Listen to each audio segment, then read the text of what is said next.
Assalamualaikum warahmatullahi wabarakatuh. Sebelumnya izin memperkenalkan diri, nama saya Gisti Fadil Blian Abung, NPM 2021020450 Polo dari Prodi Hukum Tata Negara kelas A semester 5. Di sini saya akan menjelaskan atau mempresentasikan hukum acara pidana. Pengertian hukum acara pidana di Indonesia ada di dalam UU Nomor 8 Tahun 1981. Hukum acara pidana merupakan bagian dari hukum pidana. Hukum pidana adalah bagian dari keseluruhan hukum yang berlaku di suatu negara, mengadakan suatu dasar-dasar dan aturan-aturan. Dasar dan aturan hukum pidana menentukan perbuatan yang tidak boleh dilakukan, pemberian sanksi, menentukan kapan dan hal apa kepada pelaku dikarenakan atau dijatuh pidana.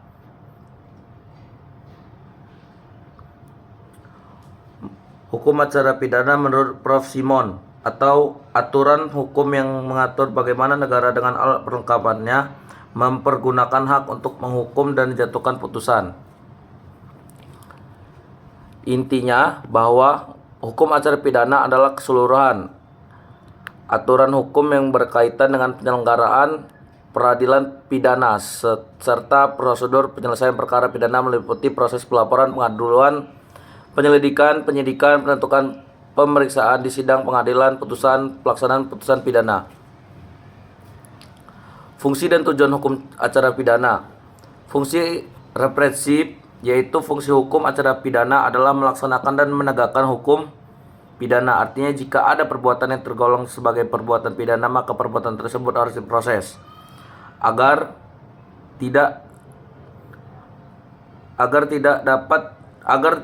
ketentuan-ketentuan yang terdapat di dalam hukum pidana dapat diterapkan. Fungsi preventif, yaitu fungsi mencegah dan dapat dilihat ketika sistem peradilan pidana dapat berjalan dengan baik dan ada kepastian hukumnya, maka orang akan berpikir kalau akan melakukan tindak pidana. Tujuan hukum acara pidana dalam pendalaman pelaksanaan KUHP.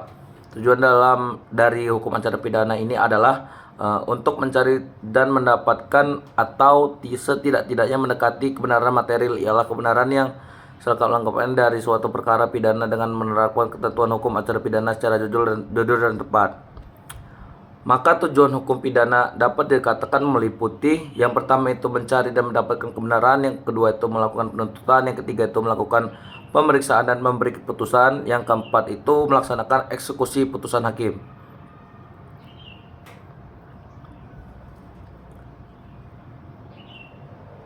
Mungkin itu saja yang bisa saya sampaikan. Lebih kurangnya saya mohon maaf. Kepada Allah saya mohon ampun.